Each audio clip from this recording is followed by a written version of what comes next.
Hey, welcome to our Achievement Hunter series aimed at capturing all the Alterac Valley gameplay achievements quickly, efficiently, and sometimes in wacky fun ways.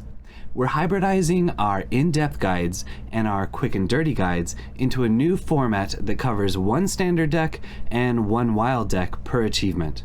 And that means we can cover 2 classes at a time without making a feature-length video. This time, we're gonna shatter the Warrior and Warlock achievements. Let's get into it. This should be interesting. From Alterac Valley on, to ensure that we get the final guides to you with time to actually knock them all out, we're planning to use this new format with one deck per mode, which will no longer feature gameplay in the background, and far fewer cards popping up as we run through the decks. I'll still note unusual interactions and alternative strategies, but we'll be running through these much faster than our in-depth guides of the past. A couple quick notes before we begin. Aside from the mystery achievements, gameplay achievements can only be completed on a ranked ladder, in duels, or in the arena. Unfortunately, it sounds as though the hero cards are not being offered in duels buckets or in the arena, so there are significantly more hoops to jump through for hero card based achievements if you don't have a copy. However, other legendaries and epics can generally be discovered in duels and arena if you're missing one of them. Also, all our achievement guides contain timestamps for each achievement and deck codes for each deck mentioned in the description below in case you'd like to skip to one you're looking for.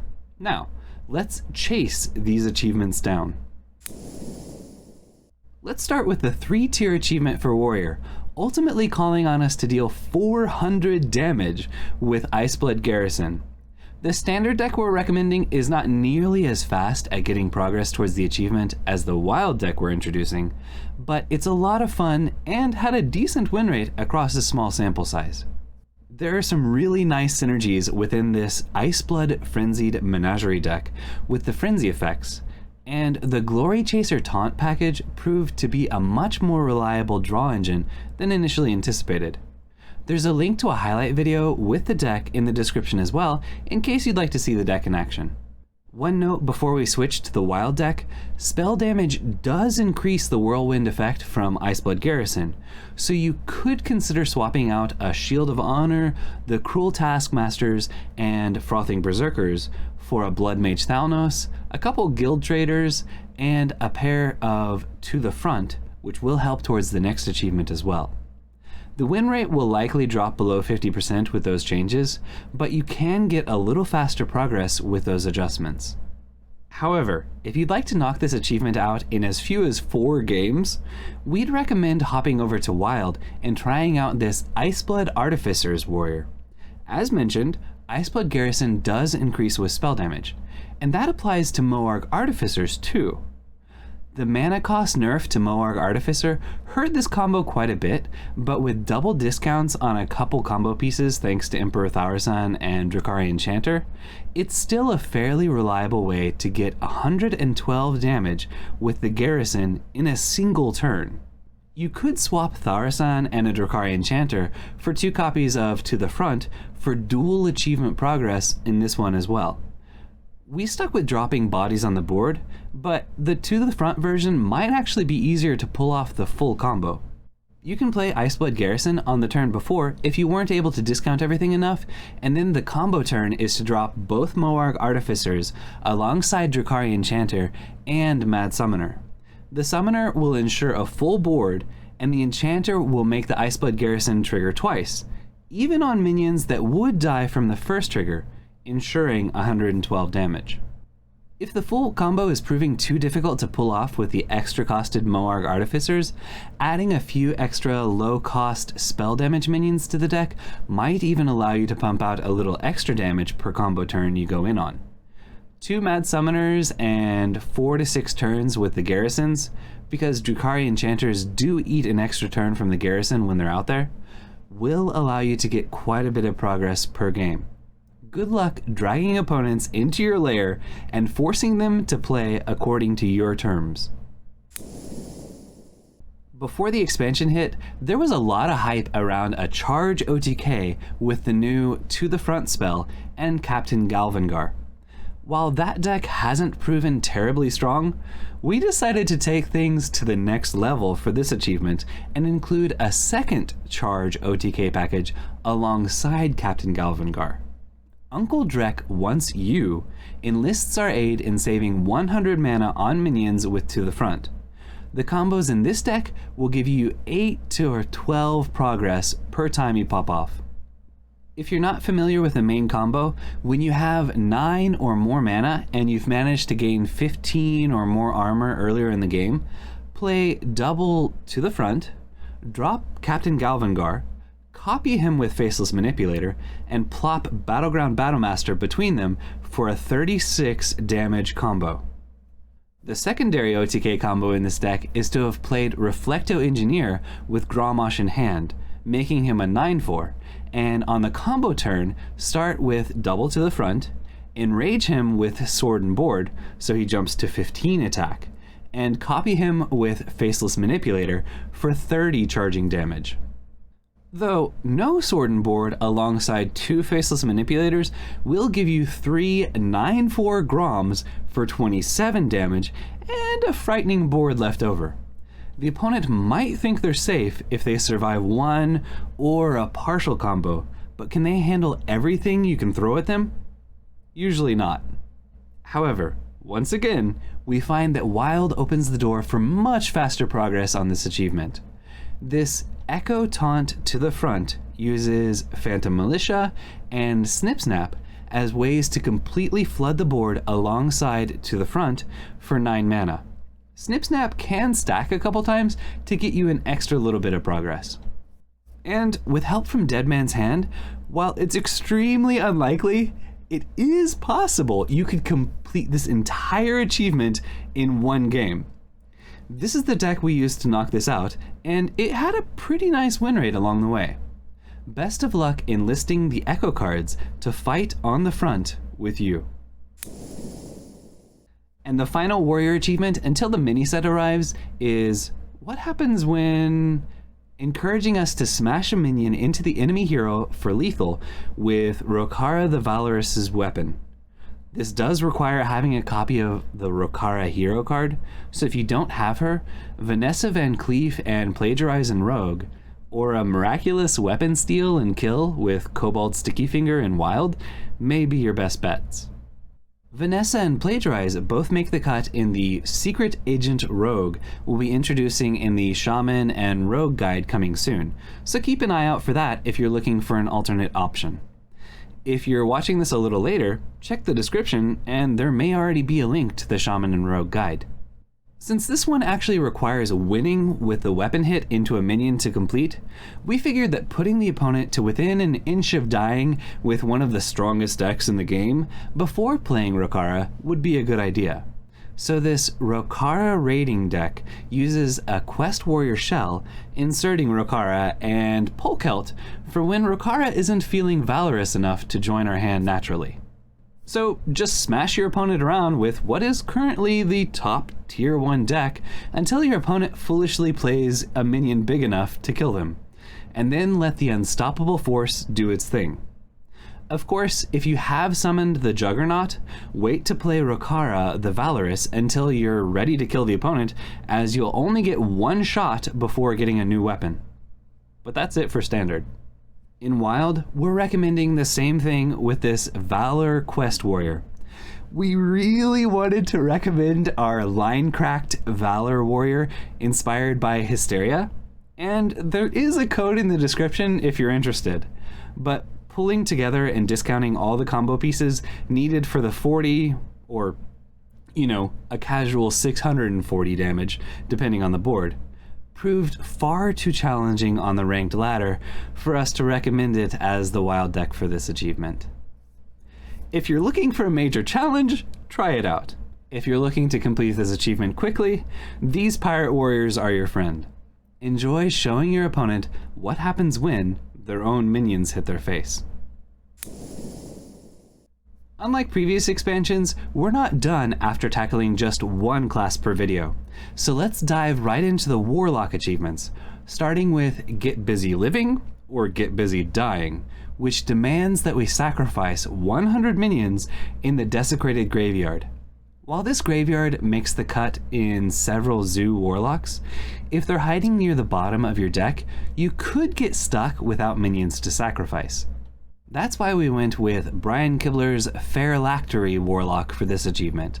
Even if you've run through all the small minions and tokens from the deck, Korak can serve as a nice sacrifice, or primes shuffled into the deck work in a pinch.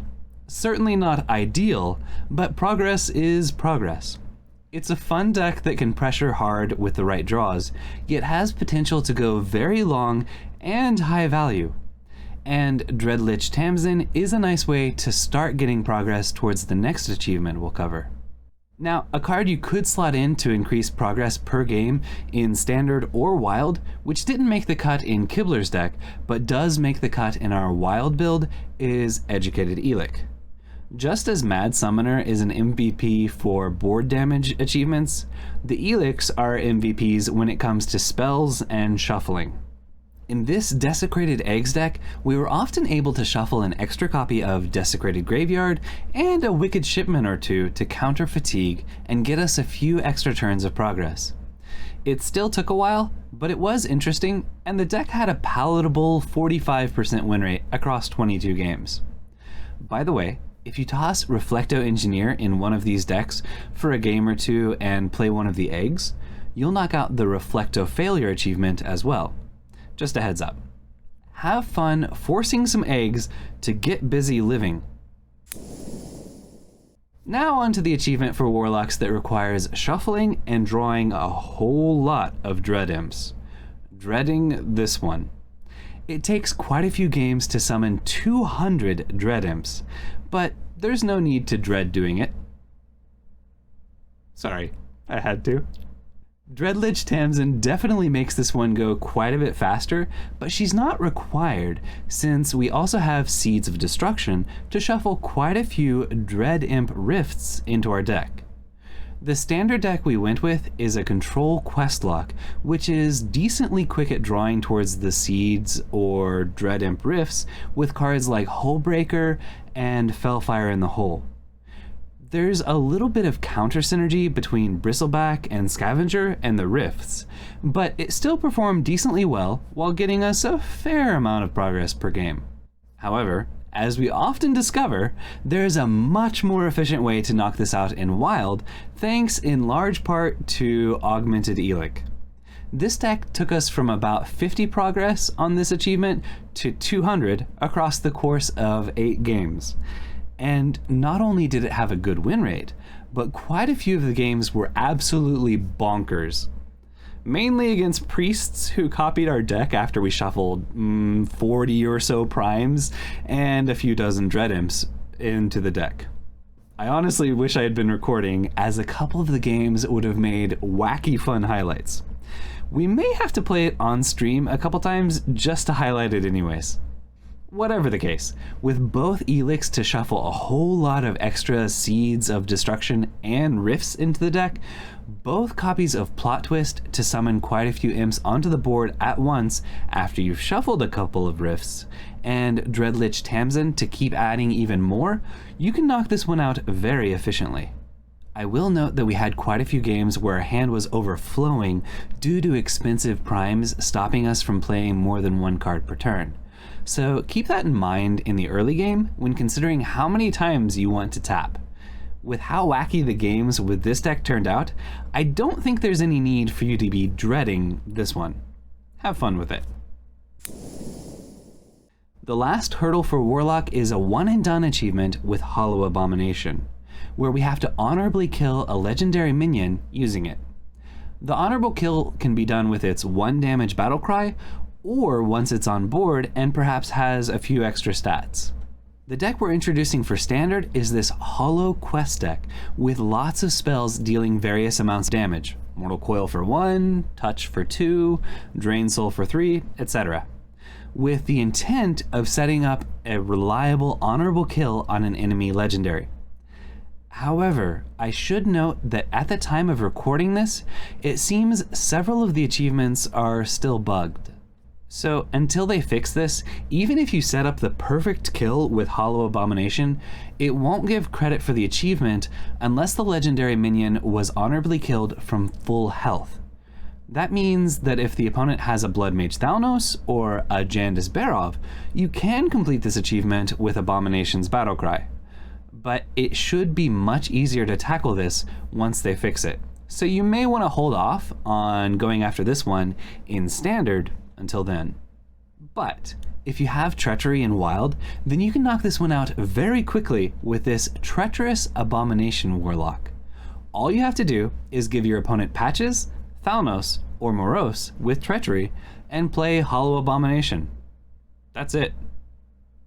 The nerfed Mytho Rods are still in the deck to help knock it out faster, but if you stick Morose to the board, since he does have stealth, or make it to full mana, you can do the full Abomination combo even without the rods. And then, if you want to win the game, just play Phylactery with Tamsin on a board full of tokens with Kobold Sandtrooper's Death Rattle to deal 42 damage to their face. Achievement complete, and a dead opponent. Nice. Good luck forcing an opponent's legendary to get over here. And that's a wrap. If you found this helpful, drop a like. Pressing that like button can sow the seeds of destruction within the algorithm, making you a 3-second sacrificial summoner of others looking to desecrate these achievements with our full-blown evil decks. We'll be making guides for the rest of the Fractured and Alterac Valley gameplay achievements, so be sure to check back or subscribe so it'll keep a fell rift open for future videos. Also, if you have any questions or suggestions, let me know in the comments. And if you enjoy participating in experiments live, check out our stream at twitch.tv/SSAlchemist. We currently stream on Saturdays and Sundays. And remember, you're awesome. Thank you for watching, and have an awesome day. Raise your voice for Alterac!